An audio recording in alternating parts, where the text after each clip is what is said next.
हमारे प्रभु यीशु मसीह का अनुग्रह और शांति तुम सभी के साथ होती रहे। आइए, इससे पहले कि हम परमेश्वर के वचन को सुने, हमारे बीच में प्रभु के दास सर्वजीत हर्बर्ट और उनकी पत्नी हमारे बीच में पाए जाते हैं। शालोम, जय यीशु। प्रभु यीशु मसीह के मधुर नाम में श्वार्ट्स और यीशु दरबार इलाहाबाद जो प्रयागराज है उसकी ओर से सबको बहुत बहुत शुभकामनाएं और परमेश्वर का बहुत बहुत धन्यवाद करते हैं कि वो संसार में बड़ी से बड़ी जिम्मेदारियों को दे सकता है, लेकिन सबसे बड़ी जिम्मेदारी वो देता है कि उसके वचन के हम लोग सेवक हो सकें। तो इस वचन की सेवकाई के लिए हम परमेश्वर पिता का धन्यवाद करते हैं बहुत हृदय से, और इस समय का कि हम आपके बीच में आ सके। कुछ समय परमेश्वर के वचनों में देखेंगे। प्रोफेसर ब्राउन साहब को जैसा इन्होंने बताया कि लगभग 22 साल से ज़्यादा, हमसे ज़्यादा ये हमें जानते, और आपका सहयोग हमारी संस्था के साथ हमारे बोर्ड में लगातार बना रहा, और हर समय प्रार्थना के द्वारा अच्छे समय बुरे समय में जब तूफ़ान आंधी भी आते हैं तब भी प्रोफेसर ब्राउन साहब हम लोगों के साथ वहाँ पे खड़े रहे। हमारे वाइस चांसलर महोदय, बिशप महोदय की ओर से भी आपको शालोम। और जब भी मीटिंग्स होती हैं तो हम लोग प्रोफेसर साहब के द्वारा बहुत ही आशीषित होते हैं। Sir, thank you so much for giving me this privilege to share the word of God. पास बानों का और यहाँ की तमाम कमेटीज़ का, चर्च मंडली का, पंचायत का धन्यवाद करते हैं कि ये मौका दिया। हमारी और हमारी पत्नी की ओर से आप सबों को प्रभु यीशु मसीह बहुतायत की आशीष दे। जैसा कि प्रोफेसर ब्राउन ने बताया कि 3 दिन की सभाएं सेजा में लगी थीं, और बहुत अच्छा लगा हम लोगों को। 2 दिन की सेवकाई यहाँ वहाँ किया। रात में करीब 10, 11, 12 बज गया। रात में हम लोग कल 1 बजे लौट के आए, और कैसे लोग भूखे और प्यासे हैं वचन के, जो वहाँ पर आकर के प्रभु के वचन को सुन रहे हैं, आशीषों को पा रहे हैं।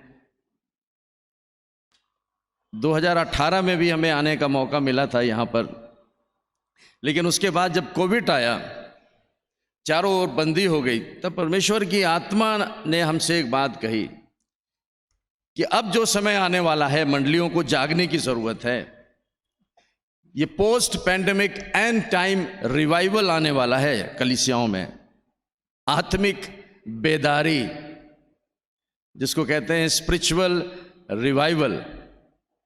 जो लोग यीशु मसीह को जानते हैं, जो मंडलियां हैं 100 साल पहले मिशनरीज के द्वारा स्थापित की गई, उनके बड़े बलिदान के द्वारा, जब हम अक्सर पढ़ते हैं उनके बलिदानों के बारे में, अपने संस्था के जहाँ से हम निकल के आए, जिस चर्च से हम पैदा हुए, उसके बारे में भी, यहाँ के बारे में भी, तो लगता है कि ऐसी क्या फोर्स थी, ऐसी क्या ताकत थी जिस ताकत ने उन मिशनरीज को उस कंफर्ट जोन को छोड़ करके यहाँ पर आए।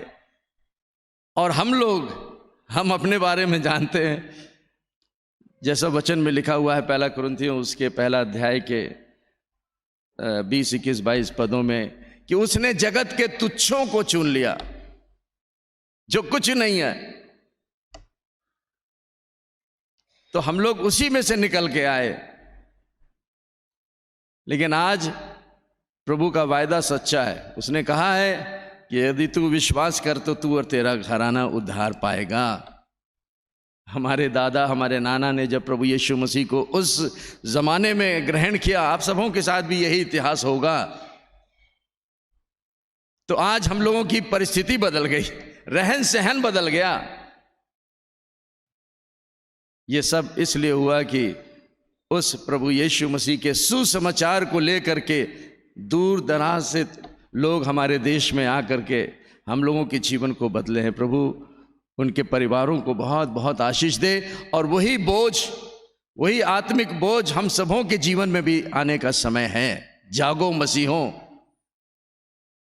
ये समय है जागने का। हम अपनी कलीसिया में जब इलाहाबाद से गोरखपुर में जाते हैं तो उस चर्च में प्रचार करते हैं तो बोलते हैं कि ये जो बेंचेस जिसको कि हम लोग ने ब्रांड कर लिया है अपने परिवार के नाम से, परिवार वहाँ पे कहता है कि हम यहाँ बैठेंगे, उनका परिवार वहाँ बैठेगा, लेकिन अब समय आने वाला है कि ये बेंचेस, ये भवन जो है वो एक नई जनरेशन से भर जाएगी। आमीन। अगर हम नहीं बोलेंगे, यीशु मसीह ने कहा अगर तुम नहीं बोलोगे तो पत्थर बोल उठेगा। तो इससे पहले कि पत्थर बोले, वो तो बोलेंगे, बोल रहे हैं, कोई रोक नहीं सकता है इस देश में प्रभु यीशु मसीह के सुसमाचार को फैलने में, कोई भी ताकत कितनी भी कोशिशें कर लें। लेकिन हाय हमारे समाज का, हम जो पैदाइशी ईसाई बन गए, हमें जागने की ज़रूरत है। प्रभु हमारे एजुकेशन को नहीं देखना चाहता है, हमारी क्वालिफिकेशन को नहीं देखना चाहता है, प्रभु हमारे समर्पण को चाहता है। एक जन का समर्पण लाखों के लिए आशीष का कारण ठहर सकता है। हालेलुया। हालेलुया बोलना अलाउड है ना? ओके।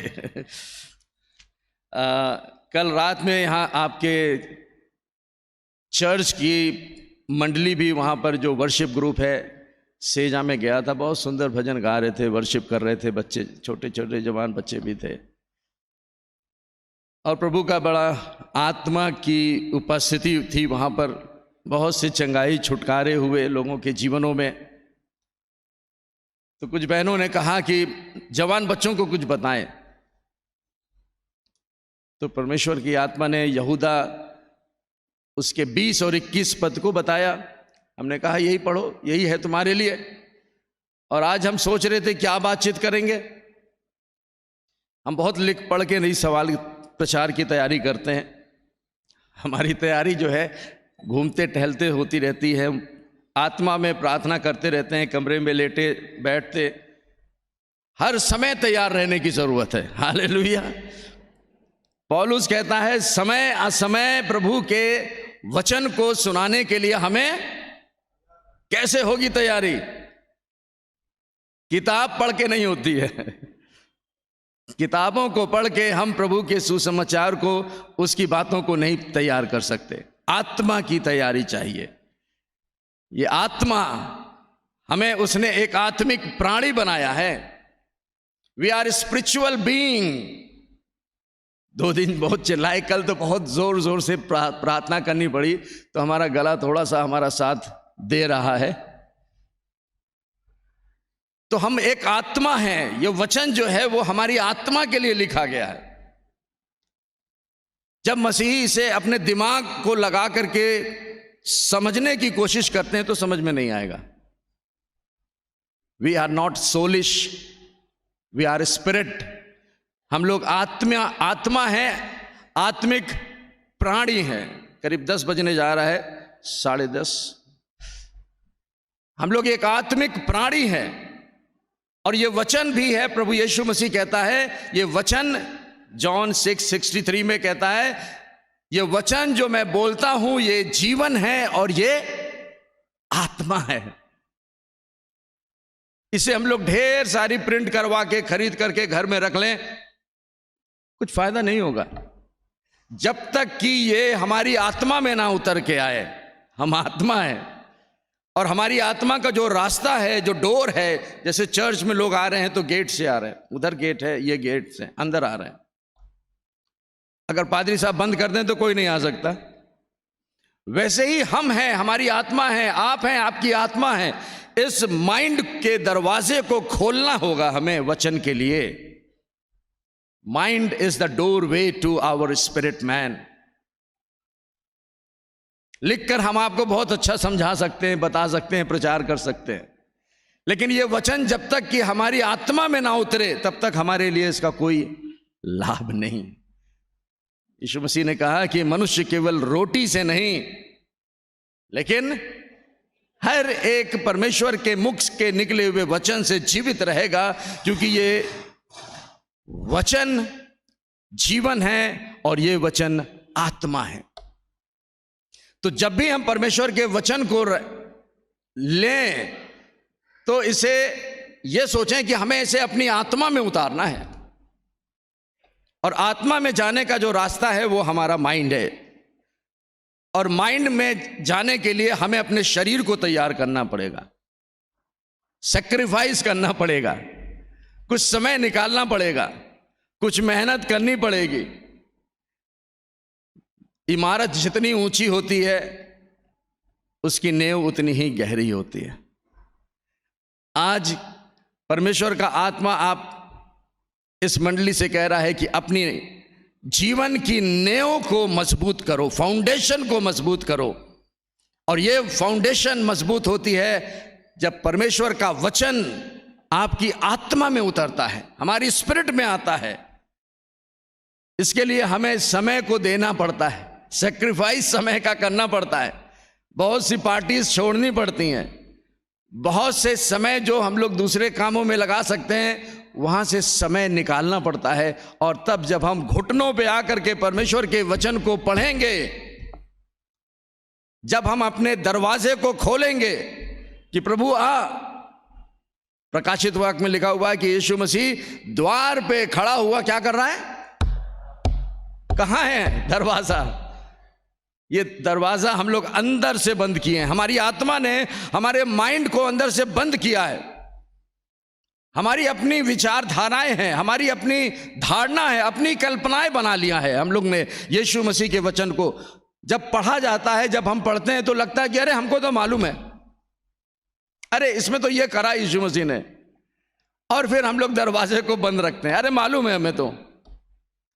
लेकिन जितना ज्यादा आप अपने इस माइंड को खोल करके परमेश्वर के जीवित वचन को अपनी आत्मा में उतारेंगे तो आने वाले समय में हर समय हमारी तैयारी बनी रहेगी। हालेलुया। ये समय आने वाला है जब आप बाइबल लेके नहीं चल पाएंगे। जिस हिसाब से परसिक्यूशन की इंटेंसिटी बढ़ा रहा है, ये आत्मिक बातें हैं, आत्मिक संसार का काम है। हम किसी मनुष्य को, किसी सरकार को दोषी नहीं कर सकते। क्यों हो रहा है ये सब? क्योंकि हम जो हैं सोए हुए हैं, मसीह सोए हुए हैं। हमको जो काम करना है वो हम नहीं कर रहे हैं। हमें क्या करना है? हमें अपने जीवन की तैयारी करनी है। और आने वाले समय में ऐसा होगा कि जब ये आप बाइबल लेकर नहीं चल पाएंगे और आपको सुसमाचार का प्रचार करना होगा। क्या है सुसमाचार? सुसमाचार परमेश्वर की सामर्थ है, ये क्रूस की कथा है जो नाश होने वालों के लिए मूर्खता है, पर हम विश्वास करने वालों के लिए परमेश्वर की। कौन सुनाएगा? कहां से लोग आएंगे बताने? समय आ गया है कि हमें और आपको अपनी बुलाहट को सुनना है कि परमेश्वर ने आपको बुलाया है। किसको बुलाया है? थोड़ा सा बोलिए हमारे साथ। हाँ, हम जिस चर्च से आए, स्वीडिश बैप्टिस्ट चर्च से, वो भी स्वीडिश मिशनरीज आकर इस्टेब्लिश किए थे यूपी में। अब हम नहीं दुआ कर सकते कि प्रभु तू भेज वहां से, कुछ डॉलर भेज दे, कुछ मिशनरीज भेज दे, कलीसिया का काम बढ़ने पाए। जो काम वो कर दिया उसको हम संभाल नहीं पा रहे हैं। प्रभु कहता है कि मैंने तुम्हें चुना है, अब तुम्हारी जिम्मेदारी है, तुम्हें खड़े होना है। क्या बात थी जो कि इतने अच्छे सुंदर देश को छोड़ करके लोग यहां पे आए? परमेश्वर के वचन को जाना था उन्होंने। हम परमेश्वर के वचन से ही प्रभु यीशु मसीह को जान सकते हैं।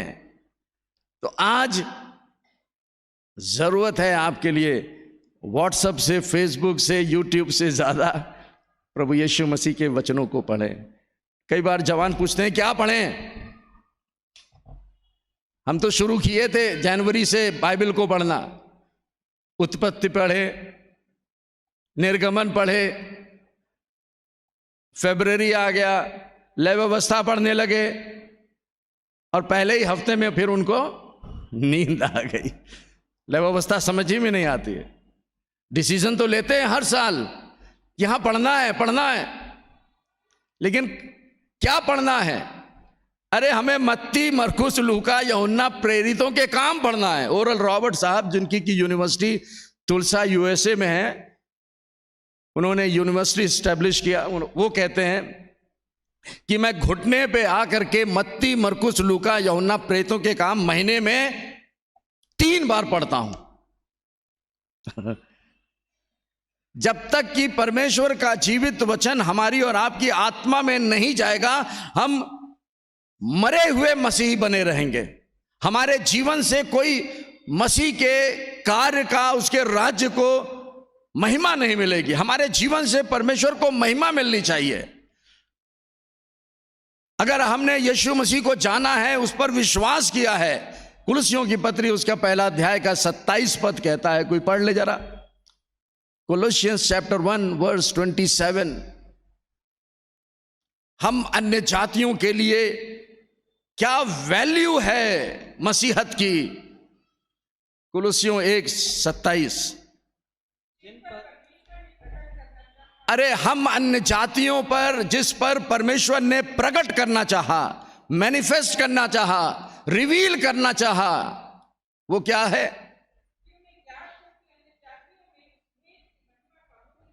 कि हम अन्य जातियों में उस भेद की महिमा का मूल्य क्या है। What is the value of the mystery.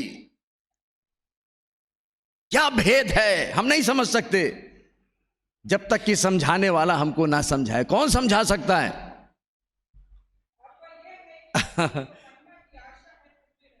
मसीह जो महिमा की आशा है वो हम मसीहों में रहता है। यदि हमने यीशु मसीह को अपने जीवन का उद्धारकर्ता, मुक्तिदाता करके माना है, मुंह से अंगीकार किया है, तो वो कहीं और नहीं, इज़राइल में नहीं रहता, वो हम में रहता है। लेकिन ये मसीह की महिमा दूसरों के लिए प्रकाश कैसे बनेगी? जब हम और आप उसकी महिमा के उस मूल्य के स्वाद को समझने पाएंगे, गहराई को समझने पाएंगे, और उसको समझाने वाला है परमेश्वर का पवित्र आत्मा। हालेलुया। तो आइए हम लोग अपने उस यहूदा को पढ़ें, उसका 20 और 21 पद को पढ़ें। एक ही उसमें अध्याय है और बहुत सुंदर पत्री लिखा है जूरा साहब ने। प्रभु यीशु मसीह के वो जेम्स के भाई थे, और वो क्या कहते हैं 20 और 21 पद में,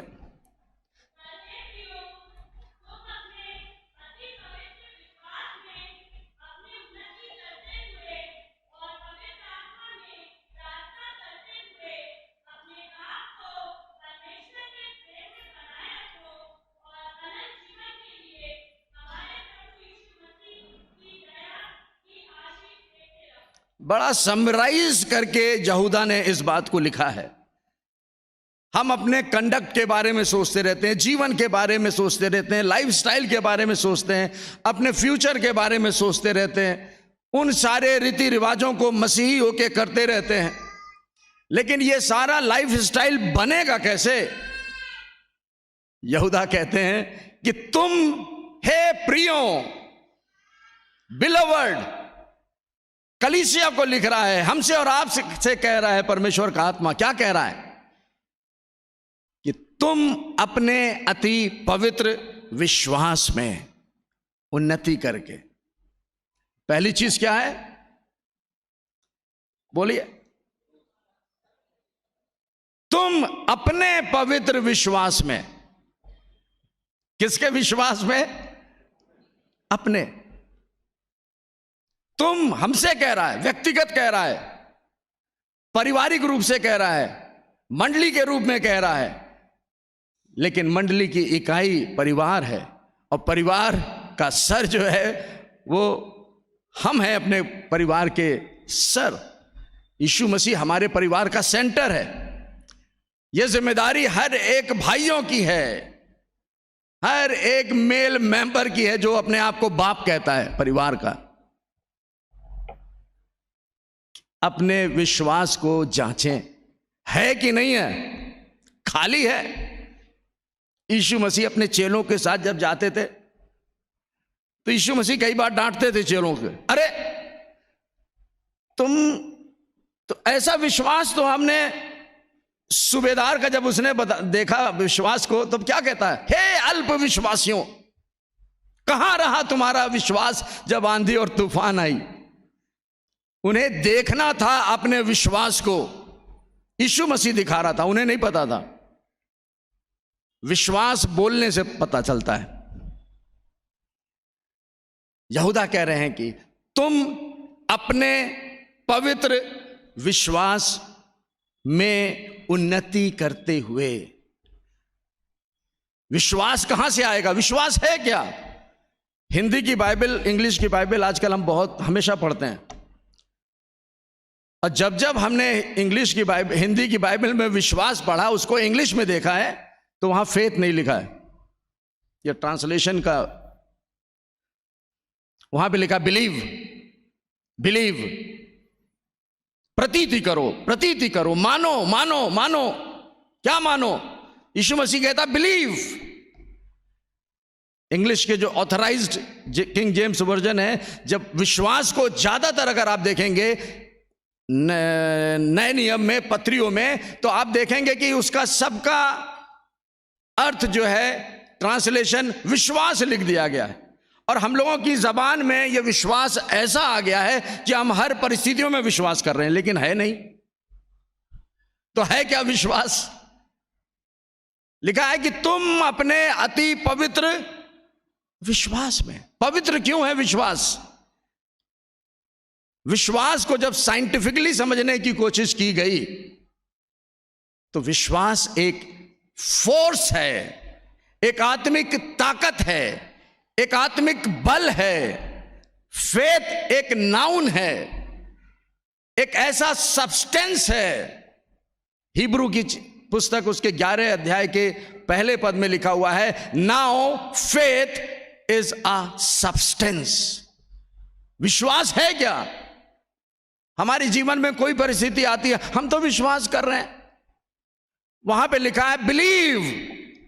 हम बिलीव तो कर ही नहीं रहे हैं, विश्वास कहां से करेंगे? बिलीव क्या है? बिलीव जो है वो एक वर्ब है। हमें परमेश्वर के वचनों को पढ़ना पड़ेगा, हर एक परिस्थितियों में वचन पर हमें बिलीव करना पड़ेगा, मानना पड़ेगा। यीशु मसीह कह रहा है विश्वास प्रार्थना करने के द्वारा, विश्वास फास्टिंग करने के द्वारा आएगा। कैसे आएगा? विश्वास को आने का एक जरिया है, एक रास्ता है। वो क्या है? रोमियो की पत्री उसका 10वें अध्याय के 17 पद में लिखा है, विश्वास सुनने से आएगा। हालेलुया।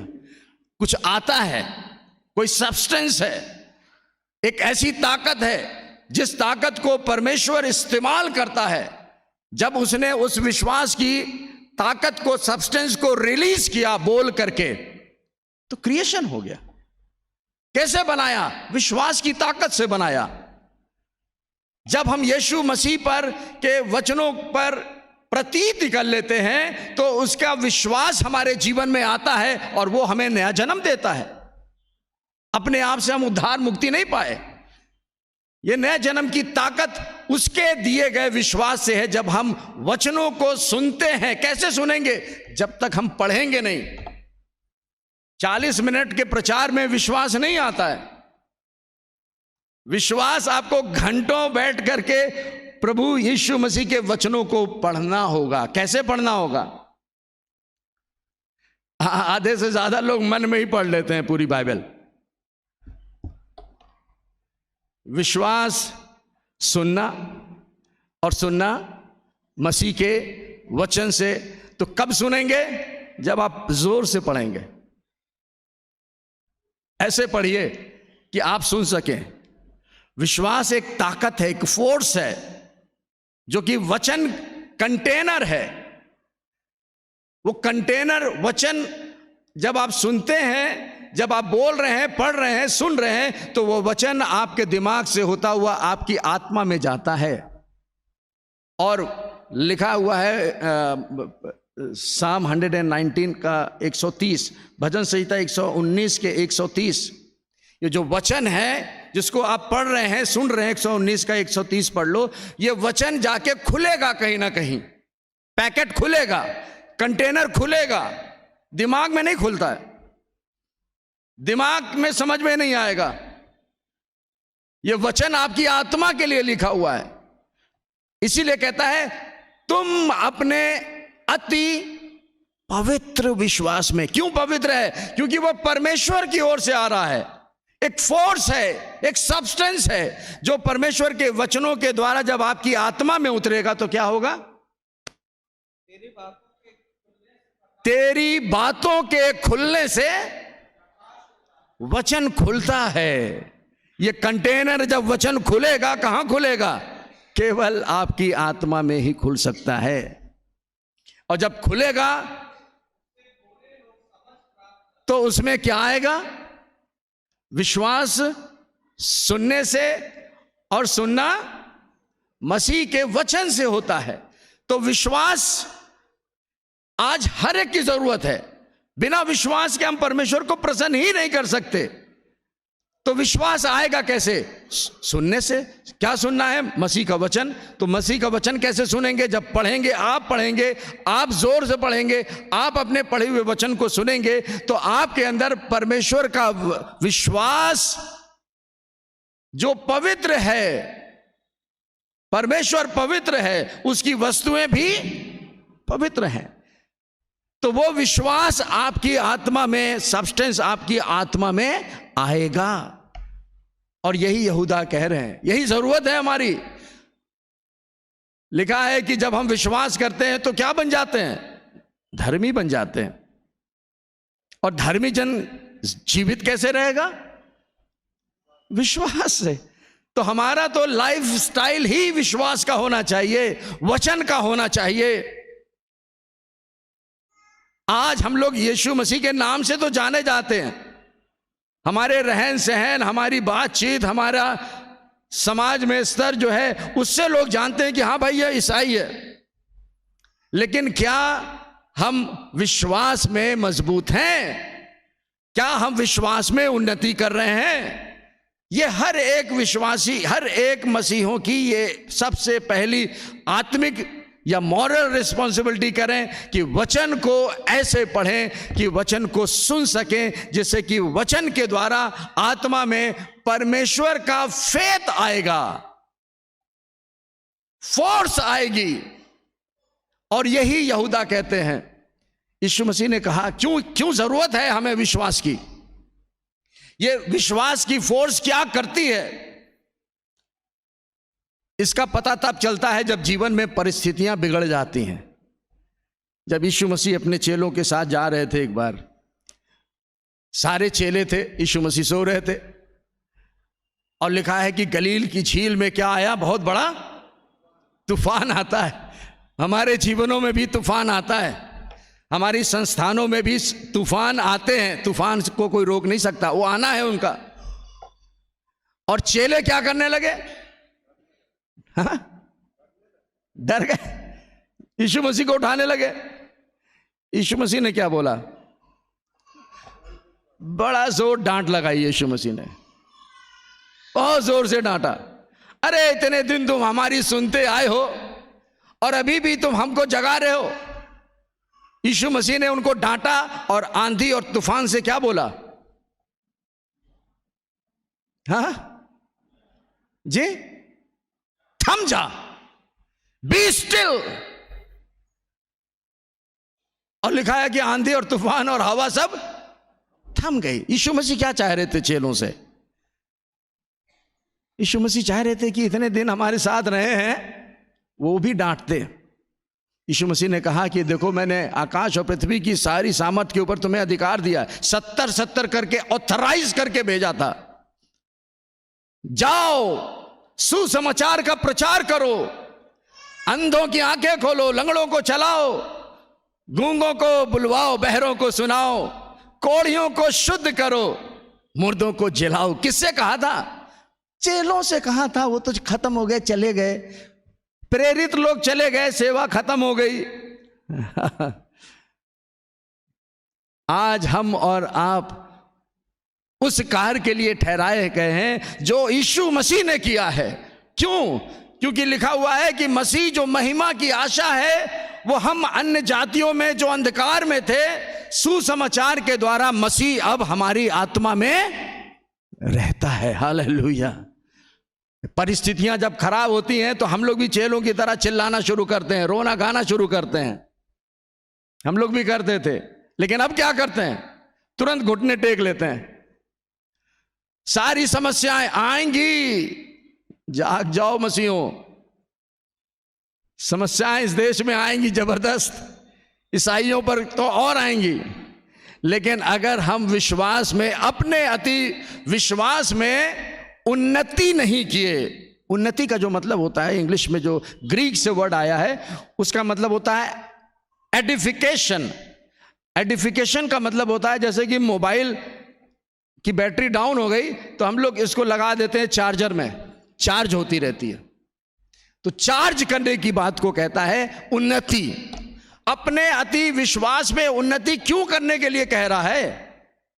क्योंकि जब दुख और मुसीबतें आती हैं तो यीशु मसीह ने कहा, मत्ती रचित सुसमाचार उसके 10 के 34, 35, 36 में कहीं बोला है, out of the abundance of heart man speaks. जो कुछ तुम्हारी आत्मा में भरा है वो कहां से निकलेगा? अभी हम एक जगह क्लास ले रहे थे, कुछ थियोलॉजी की बच्चों को पढ़ा रहे थे, तो हमें एक एग्जाम्पल एकदम आया सामने की, जो कुकिंग सिलेंडर होता है ना घर पे, खाली रहेगा तो नॉब खोलिएगा तो कुछ नहीं निकलेगा, लेकिन अगर गैस भरी है मीथेन उसमें, तो जब नॉब खोलेंगे तो क्या निकलेगी? मट्टी का तेल तो निकलेगा नहीं, उसमें गैस निकलेगी। वैसे ही हमारी और आपकी स्पिरिट को परमेश्वर ने मैन्युफैक्चर किया है, क्रिएट किया है। परमेश्वर भी विश्वास का परमेश्वर है और उसने हमको भी, हमारी आत्मा को ऐसा बनाया है कि हम भी कैसे चलें? जैसे परमेश्वर चलता है। कोई कार बनाया, बहुत अच्छी कार बनाया है, तो उसको डीजल के इंजन में डीजल डालने से ही चलेगी ना। पेट्रोल डाल देंगे तो वो गाड़ी खराब हो जाएगी, क्योंकि मैन्युफैक्चरिंग उसकी डीजल के लिए की गई है। तो उसी तरह हमारी आत्मा को भी परमेश्वर ने, आजकल जो जवान बच्चे हैं वो समझते होंगे ये मोबाइल कैसे चलता है। हम लोग खरीद लेते हैं, लेकिन बच्चे बहुत स्मार्ट हैं, वो जानते हैं, पूछते हैं ये कौन सा ऑपरेटिंग सिस्टम है। बच्चे दिख नहीं रहे, पीछे बैठे हैं क्या, यूथ उधर बैठा है। ऑपरेटिंग सिस्टम पूछते हो ना, कि कौन से ऑपरेटिंग सिस्टम का ये मोबाइल है। तो हमारा भी जो ऑपरेटिंग सिस्टम है हमारी और आपकी आत्मा का, हम ये नहीं कहते कि हमें अच्छा पहनना नहीं चाहिए, अच्छा खाना नहीं चाहिए, हमें बिरयानी नहीं खानी चाहिए, हमें परिवार के साथ एंजॉय नहीं करना चाहिए, ये नहीं कह रहे हैं हम ये कह रहे हैं कि सबसे जो मुख्य चीज़ है वो अपने इंजन की देखभाल करिए, अपने स्पिरिट की देखभाल करिए, अपने ऑपरेटिंग सिस्टम को देखिए कि वो कैसे चलाया जा रहा है। क्यों मसीहों में आज इतनी समस्याएं हैं? हर एक मंडलियों में जाके देख लें, आज सब जगह समस्याएं दिख रही हैं। क्या कारण है? क्योंकि जिस ऑपरेटिंग सिस्टम के लिए हम लोग रचे गए हैं, हमारा ऑपरेटिंग सिस्टम का मतलब हम कैसे चलाए चलें, इस आत्मा को चलाने के लिए परमेश्वर ने अपना वचन दिया है। परमेश्वर का वचन किसी ना किसी वचन से चलेगा। जैसे मोबाइल भी चलता है तो वर्ड के प्रोग्रामिंग होते हैं, किसी भी iOS से चलेगा, मैक वाला उससे चलता है, विंडोज के अलग चलते हैं, लेकिन वर्ड से ही चलता है। अगर हम और आप अपनी मंडलियों में अपने परिवारों को परमेश्वर के भय में, परमेश्वर के वचन के अनुसार चलाना चाहते हैं, तो हमें देखना पड़ेगा कि किस प्रकार के वर्ड, WORD शब्द को हम अपनी आत्मा में, अपने सिलेंडर में भर रहे हैं। कोई ना कोई वर्ड तो जाएगा ही जाएगा। अगर हम मेहनत नहीं करें वचन को भरने में, तो कौन सा वचन आ जाएगा? संसार के वचन आ जाएंगे। हमारी जो इंद्रियां हैं वो इस संसार में रहती हैं जिसका ईश्वर शैतान है। वो देख रहा है, सुन रहा है, पढ़ रहा है, व्हाट्सएप देख रहा है और संसार की सारी डॉक्टर्स की रिपोर्ट, बैंक्स की रिपोर्ट, अपने शरीर की रिपोर्ट्स को रिसीव कर रहा है और वही प्रोसेस कर रहे हैं आप माइंड में, और वही आपकी आत्मा में जा रहा है। और वो क्या पैदा कर रहा है? डाउट, भय, भय के बाद निराशा, निराशा के बाद डिप्रेशन। मसीहों में भी हमारे यहाँ एक बहुत बड़ी संस्था है, वहां पे हमने देखा कि एक प्रोफेसर था, सुसाइड कर लिया उसने। क्या डिप्रेशन है लोगों में, कितनी परेशानियां हैं, एंजाइटी कितनी है, कितनी वरीज हैं, क्यों है? जबरदस्ती नहीं आ सकता कोई भी। हमने अपने इस माइंड को गार्बेज बॉक्स बना रखा है कि जो भी मिलता है उसको सुन रहे हैं, उसी को बकवास कर रहे हैं, वही बोल रहे हैं, वही हमारे अंदर जा रहा है, वही सुन रहे हैं। बहुत अच्छा लगता है किसी की बुराई को सुनना, बहुत अच्छा लगता है संसार की बातों को सुनना, बहुत अच्छा लगता है अपने जीवन के अगेंस्ट की जो परिस्थितियां हैं उसको सुनना बहुत अच्छा लगता है। लेकिन वो कर क्या रहा है? वो हमारी और आपकी आत्मा में शब्द को लेके आ रहा है, फियर। चेले क्या डर गए। सबसे पहले चेलों के साथ क्या हुआ? हम लोग प्रचार तो करते हैं कि मत डरो, मत डरो, मत डरो। अरे कैसे ना डरो? क्या प्रोसेस है उस डर से बचने का? वचन को सुनो। क्या सुनते हो? यीशु मसीह ने कहा चौकस रहो कि क्या सुनते हो। यीशु मसीह का प्रचार है। यीशु मसीह को मालूम है हमारी मैन्युफैक्चरिंग कैसे बनाया है। सुनो, वचन को सुनो। फिर यीशु मसीह ने कहा out of the abundance of heart, तुम्हारी आत्मा, हमारी आत्मा में जो कुछ होगा, जब संसार की मुसीबतें, परेशानियां, बीमारी, रोग, कर्जा, ये सब आएगा, तो जब प्रेशर पड़ेगा तो वही हमारे मुख से निकलता है और वही हमारे जीवन में होता है। क्या होता है? भय निकलता है, डाउट क्रिएट होता है, और ये सारे कार्य विश्वासी के जीवन को और भी कमजोर करते हैं। यहूदा कहते हैं तुम अपने अति पवित्र विश्वास में उन्नति करते जाओ। तो जब परिस्थितियां आएंगी, जब अटैक होगा शैतान का, जब जीवन में तूफान आएंगे, तो घुटना आपका टिक जाएगा। हम अक्सर कहते हैं कि ईसाइयों की अकल कहां होती है? अकल बड़ी की भैंस। भैंस इसलिए हम जानते हैं क्योंकि हम एनिमल साइंस के हैं। राहुल भी पढ़ता है एनिमल साइंस पे ही, कुछ रिसर्च कर रहा है। 500 किलो की, 600 किलो की भैंसें होती हैं। अकल बड़ी की भैंस। संसार के लिए भैंस बड़ी है, लेकिन हम मसीहों की अकल यहां नहीं है। पौलुस कहता है इफिसियों की पत्री उसके 3 अध्याय के 14 पद में, मैं इसी कारण आप पिता के सम्मुख क्या टेकता हूं? क्या करें? घुटने ही नहीं मुड़ता है, हाथ ही नहीं उठ रहा है। ये घुटने अगर टिके रहते शुरू से, जैसे पौल ने सिखाया है, तो हम लोग भी परमेश्वर के वचन में वैसे ही उन्नति करते रहते हैं। कहता है कि मैं पिता परमेश्वर का धन्यवाद करता हूं जो उस पिता के सामने घुटने टेकता हूं जिससे स्वर्ग और पृथ्वी पर हर एक घराने का नाम रखा जाता है। जब जीवन में आपकी परिस्थितियां आए, दुख मुसीबतें आए, परिवार में बाल बच्चों के पास, तो हम लोग पास्टर साहब दुआ कर दीजिए, हमारा लड़का बिगड़ गया है, कुछ काम नौकरी नहीं मिल रही है। अरे घुटने टेकिए। क्या करिए? क्या करिए? घुटने टेकिए, और जो विश्वास भरा है उसको मुख से निकालिए, बोलिए। परिस्थितियों के आगे परमेश्वर का वचन बोलना सीखिए। यह है विश्वास करना। रिसीव करना एक चीज है, विश्वास की ताकत को, लेकिन विश्वास को एक्सरसाइज करना बोलने के द्वारा होता है। हम हर एक परिस्थितियों में, यीशु मसीह ने चेलों से बताया कि अगर तुम पहाड़ से कहो उखड़ के, कौन करेगा? हम कहते हैं यीशु मसीह तुम करो। यीशु मसीह कहता है कि हम तो वहां चले गए, तुम करो भाई। नहीं नहीं यीशु मसीह आप करो।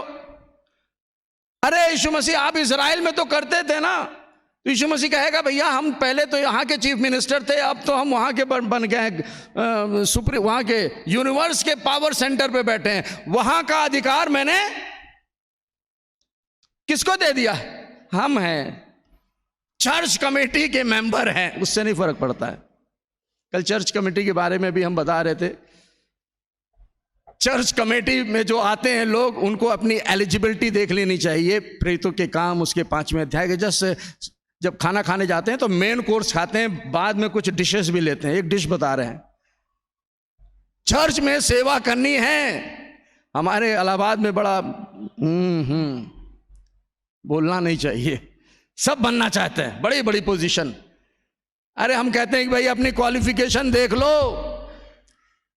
जब सुसमाचार का प्रचार बढ़ रहा था, पतरस प्रचार करे, 3000 आए, 5000 आए, लोग प्रतिदिन मिलते थे। काहे के लिए? वचन सीखते थे, प्रार्थना करते थे और रोटी तोड़ते थे, होली कम्युनियन करते थे डेली। और जब बहुत गड़बड़ी होने लगी तब उन्होंने कहा कि भाई तुम अपने में से कुछ लोगों को चुन लो। 7 डीकन्स चुने गए। क्या क्वालिफिकेशन थी? सुनामी होना चाहिए। कौन है सुनामी? जो विश्वास में परिपूर्ण हो और पवित्र आत्मा से भरपूर हो। ये 2 क्वालिफिकेशन थी। यही हमारे जीवन को रेपुटेड बना सकती है। हम नहीं बन सकते, परमेश्वर का वचन कर सकता है। हमें और आपको विश्वास में मजबूत होने की, अपने अति पवित्र विश्वास में वचन को फीड करने के द्वारा, यहेजकेल कहता है कि इस स्क्रोल को क्या करो? इस वचन को खा लो। कहीं ना कहीं आपको शुरू करना है। एक दिन की बात है, जब हम लोग ने इलाहाबाद एग्रीकल्चर इंस्टीट्यूट में जब बहुत समस्याएं घेरी हुई थी, छोटा इंस्टीट्यूट था, हमारे डायरेक्टर साहब बड़ी कोशिश कर रहे थे, अमेरिका से पढ़ के आए थे, फेलियर होने लगा, कुछ नहीं संभल रहा था। 600 एकड़ की लैंड थी, बिगड़ रही थी। एक दिन हम लोग कहे कि घुटने पे आते हैं, एक निर्णय लेने की जरूरत है। और सर वो दिन था निर्णय लेने का कि रात में 9 बजे हम लोग मिलेंगे प्रार्थना करने का। आज भी उस अपने निर्णय पे हम लोग बने हुए हैं और परमेश्वर ने असंभव काम किया। विश्वास करने वालों के लिए सब कुछ। हम कहते हैं नहीं प्रभु तू कर, प्रभु कहता है भैया मैंने तुझे दे दिया है, वचन दे दिया है, अपना आत्मा दे दिया है, स्वर्गदूत दे दिया है, अपने लहू दे दिया है, सब कुछ तो तुझे दे दिया है, तू कर। कैसे करें? मुंह खोलेंगे तो बकवास निकल जाएगी। तो मुंह से क्या निकले यह डिपेंड करता है कि अंदर हमने क्या भरा है। हालेलुया। एक चुनौती है आपके लिए हम दे रहे हैं, जवानों के लिए। वचन को पढ़िए, वचन को सीखिए। प्रभु आपको बना करके क्या बना देगा? गवर्नर बना देगा, इस देश के प्राइम मिनिस्टर बना देगा। उसके लिए कोई भी कार्य असंभव नहीं है। आज ऐसे लोगों की प्रभु ढूंढाई कर रहा है, खोज रहा है, ऐसे जवानों को ढूंढ रहा है जो परमेश्वर के वचनों को पढ़ें, सीखें, अध्ययन करें और परमेश्वर के वचन को अपने मुंह से बोलें। यह है विश्वास करना। एक ही चीज की चर्चा आज हम लोग कर सके जो यहूदा ने बताया कि हे प्रियो, तुम अपने अति पवित्र विश्वास में, विश्वास उसी का है, लेकिन जब वो देता है तो वो आपका हो जाता है। इसलिए हो जाता है कि आप विश्वास के अनुसार चल सके। दूसरी बात में हम बढ़ाएंगे नहीं, लेकिन दूसरी बात कहता है और आत्मा में प्रार्थना करते रहो। किसमें? हम लोग प्रार्थना बहुत करना चाहते हैं। यीशु मसीह कहता है अरे बक बक की प्रार्थना मत किया करो। क्या प्रार्थना कर रहे हो तुम्हें पता ही नहीं क्या प्रार्थना कर रहे हो, अपने मन से प्रार्थना करने लगते हो। वो प्रार्थनाएं सुनी जाती हैं जो विश्वास की प्रार्थना होती है। हालेलुया। जब वचन आत्मा में भरा रहेगा तो आपकी प्रार्थनाएं भी वचन आधारित प्रार्थना होंगी। वचन आत्मा है, वचन आत्मा है, वचन जीवन है। वो आपके जीवन की परिस्थितियों को बदल देगा। ये सामर्थ वचन में है। ये वचन जीवित परमेश्वर का वचन स्वयं प्रभु यीशु मसीह है। वो हम में और आप में रहता है पवित्र आत्मा के द्वारा। इसलिए कहता है तुम अपने अति पवित्र विश्वास में उन्नति करते हुए आत्मा में प्रार्थना करते रहो। तब हमारे समझ में आएगा कि परमेश्वर का प्रेम जो हमारे और आपके अंदर में डाला गया है उसमें हम कैसे चल सकेंगे। अपने प्रेम से नहीं चल सकते। यूहन्ना रोमियो की पत्री उसके 5वें अध्याय के 5वें पद में लिखा हुआ है कि जब हमने और आपने विश्वास किया तो विश्वास करते समय परमेश्वर का प्रेम हमारी और आपकी आत्मा में डाला गया है। हालेलुया। आज यीशु मसीह के आने में जो देर हो रही है वो क्यों हो रही है? अपनी दुल्हन को ले जाने में क्यों देरी हो रही है उसको? मंडली परमेश्वर के प्रेम में तैयार नहीं है। इफिसियों की पत्री उसके 5वें अध्याय के 26-27 पद में पढ़ लें, उसके बाद हम बंद कर देते हैं। Oh Jesus, we thank you, Holy Father। क्यों यीशु मसीह के आने का समय हो गया है और वो क्या चाह रहा है कलीसिया से? जोर से पढ़ते अगर वो, हाँ,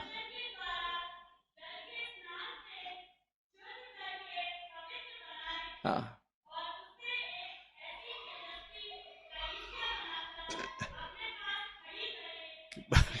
कैसी कलीसिया? तेजस्वी कलीसिया। जवान लड़का शादी करने के लिए जब तैयारी करता है तो बुढ़िया से शादी नहीं करता है, जवान लड़की से शादी करेगा। यीशु मसीह भी झुर्रीदार कलीसिया को लेने नहीं आने वाला है। वो कलीसियाएं जो तेजोमय कलीसिया हैं, इंग्लिश में लिखा है glorious church. We are the part of his body. हम लोग चर्च हैं, आप चर्च हैं। हमारी और आपकी क्या जिम्मेदारी है? हम लोग पासबानों से ना पूछें, हम अपनी जिम्मेदारी पूरा करेंगे अपने विश्वास, अपने प्रार्थना, अपने प्रेम में, तो हमारे पासबान लोग भी आशीषित होंगे। प्रभु आपको बहुत बहुत आशीष दे इस वचनों के द्वारा।